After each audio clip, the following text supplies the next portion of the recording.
Deus tem planos para cumprir em nossas vidas. Essa é a mensagem de toda a Bíblia e é isso mesmo que estamos estudando aqui no Encontro com a Palavra, escrito pelo pastor Dick Woodward e narrado pelo pastor Edson Bruno. Fique atento a mais um programa que o Ministério Cooperativo Internacional leva a você. Com você agora, pastor Edson Bruno.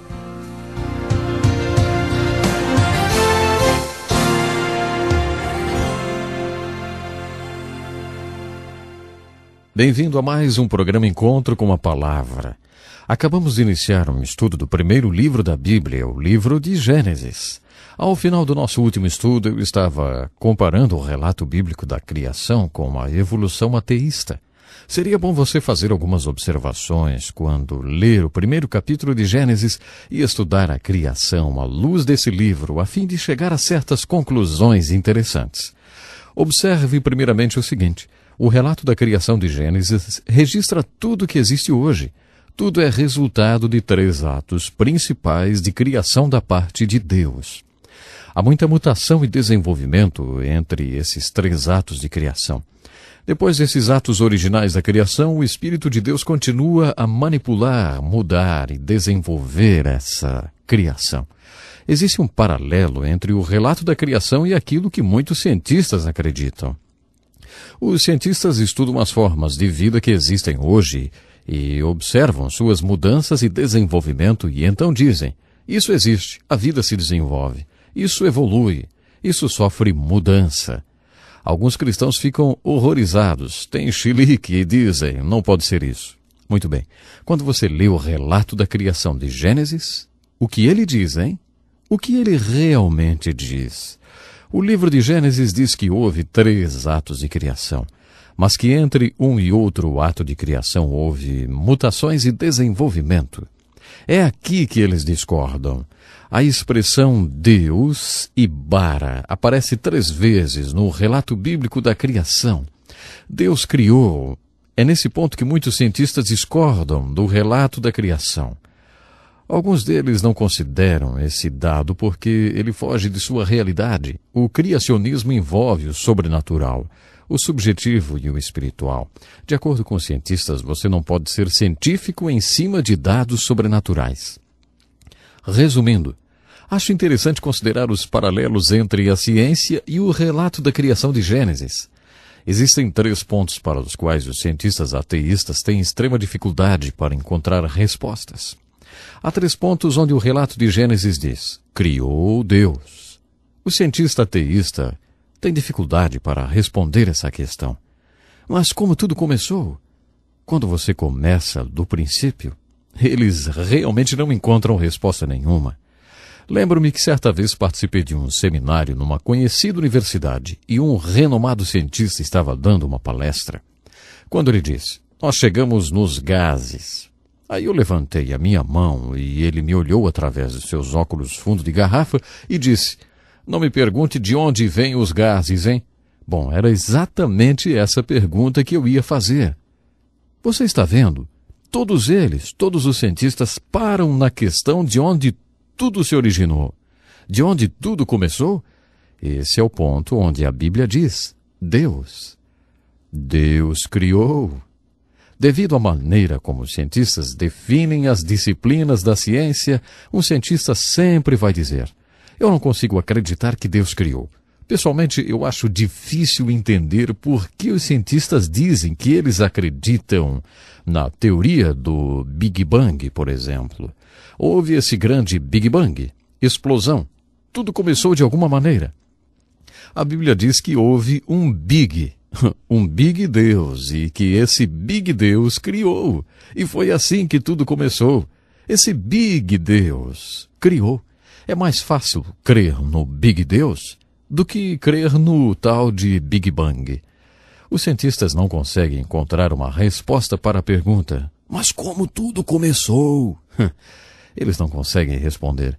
O segundo ponto para o qual os cientistas não encontram resposta é: como a vida vegetal evoluiu para a vida animal? Não está faltando só um elo. Há 3 elos faltando e esse é o segundo deles. Mais uma vez a Bíblia diz: Deus. Foi um ato de Deus. houve um ato de criação. Depois, o elo que está faltando é como a vida animal se tornou vida humana. Mais uma vez, o relato de Gênesis diz: Deus. Nesse relato lemos que Deus criou o homem. Eu não sei quanto a você, mas para mim essa observação é muito importante. Nos 3 pontos para os quais os cientistas não têm resposta, o livro de Gênesis nos responde. É fascinante observar as antigas teorias sobre as origens. Voltando 400, 500 anos atrás, nos dias de Colombo, eles acreditavam nas coisas mais esquisitas quanto à origem da Terra. Eles possuíam uma ideia muito primitiva quanto a respeito do que, como tudo começou. E isso há apenas 400 ou 500 anos. A Bíblia foi escrita 3.300 anos antes de Darwin.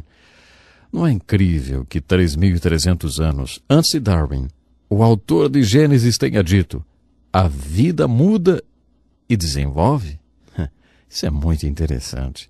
A Bíblia é o livro sobre redenção.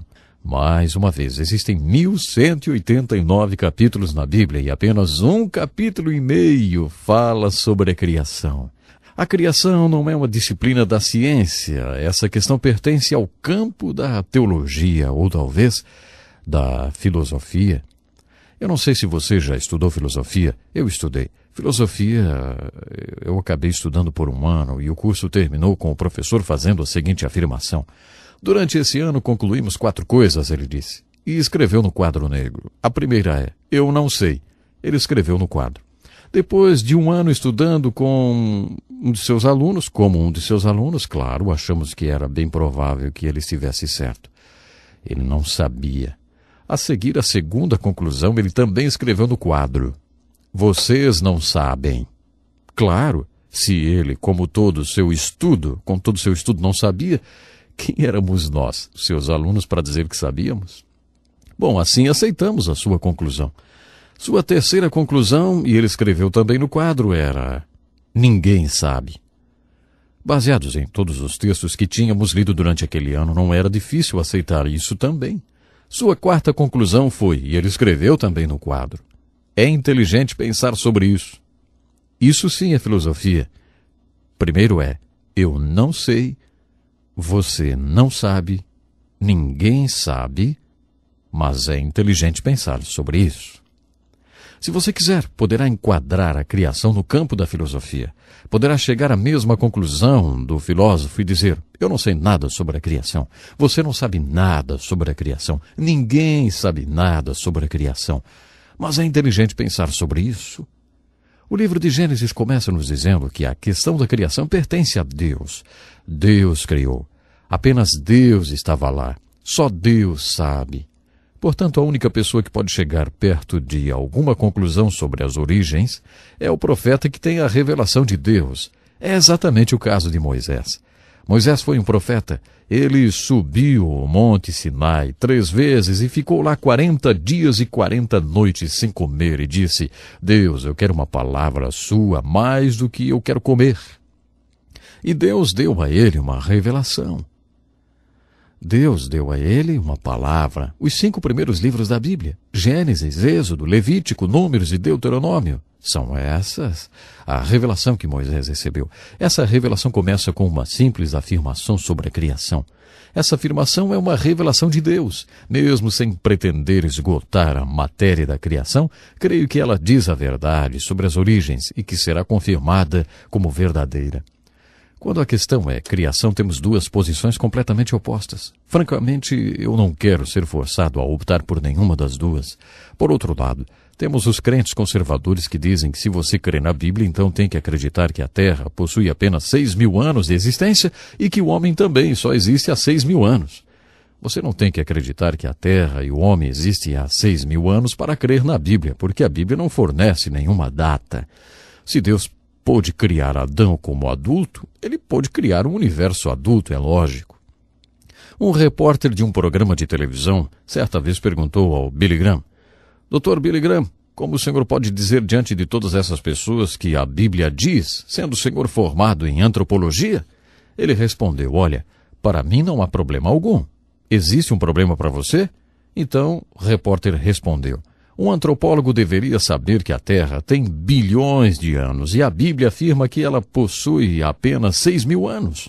Como o senhor pode achar possível acreditar na Bíblia? Então Billy Graham disse: me desculpe, mas a Bíblia não diz em lugar nenhum que o homem ou a Terra tenham 6.000 anos. Aí então o repórter falou: Dr. Graham, que idade o senhor acha que a Terra tem? Ele respondeu: acho que a Terra é muito, muito velha. Essa foi uma ótima resposta. Acho incrível que tantas pessoas ainda não tenham lido Gênesis. Muitos cientistas que possuem grande conhecimento científico jamais leram o relato de Gênesis, nem sequer o leram objetivamente com seriedade. Há muitas pessoas que creem nas Escrituras, mas têm medo da questão da evolução. Elas nem procuram saber o que a Bíblia diz a respeito. Eu não sou cientista e não sei nada sobre evolução. Essa não é a minha área, não é o meu chamado. O que eu gostaria de propor é, uma vez que esse assunto sempre vem à tona, vamos ler o relato da criação de Gênesis. Não tenha medo desse assunto, não fique pensando que você tem que defender Deus. Simplesmente leia o livro de Gênesis fazendo a seguinte pergunta: o que realmente há aqui a esse respeito? Tenha essa expectativa de que está escrito ali, do que o que está ali realmente é verdadeiro e que será confirmado por cientistas verdadeiros. Também precisamos fazer a seguinte pergunta: por que Deus falou tão pouco a respeito da criação? Bom, não é porque ele achasse que nos devia alguma explicação. Deus sabia que um dia chegaríamos à conclusão de que nós próprios precisamos de um ato de criação dentro dos nossos corações. Deus sabia que isso aconteceria conosco, assim como aconteceu com Davi. Depois que Davi cometeu um sério pecado, ele fez essa importante oração: Deus, mostra-me a verdade a respeito do meu homem interior. Quando Deus mostrou a ele a verdade sobre o seu interior, Davi fez essa oração, na qual usou a palavra bara. Cria em mim, ó Deus, um coração puro e renove em mim um espírito reto. O que ele estava realmente dizendo era: Deus, se o Senhor não operar o milagre de criação no meu coração, eu vou pecar outra e outra vez. Eu preciso de um ato de criação no meu interior. A resposta à oração de Davi é um novo nascimento. E Jesus fala sobre isso. Sim, Jesus estava falando quando afirmou: não te maravilhes de eu te dizer, necessário vos é nascer de novo. O que é nascido da carne é carne. Você tem que nascer de novo. Precisa de um ato de criação. Quando os apóstolos comentaram os ensinamentos de Jesus sobre o novo nascimento, eles se referiram à criação. Paulo diz: se alguém está em Cristo, nova criatura é. E mais, somos criação de Deus e criados em Cristo Jesus. As pessoas que nasceram de novo experimentaram um ato de criação e, como resultado desse ato de criação, elas são criação de Deus. Eu creio que Deus deseja realmente que percebamos a nossa necessidade de um ato de criação dentro de nós. Você já experimentou esse novo nascimento? Pense nisso, hein? Bom, até o nosso próximo programa. Que lição importantíssima. Obrigado, pastor Edson Bruno. Prezado ouvinte, coloque em prática o que você ouviu aqui. Sem dúvida, sua vida será grandemente abençoada. Este é um estudo escrito pelo Dr. Dick Woodward, na voz do pastor Edson Bruno. Escreva-nos e solicite o material. Nosso endereço é Encontro com a Palavra, Caixa Postal 2011, CEP 89201-970, Joinville, Santa Catarina. Até o nosso próximo encontro com a Palavra.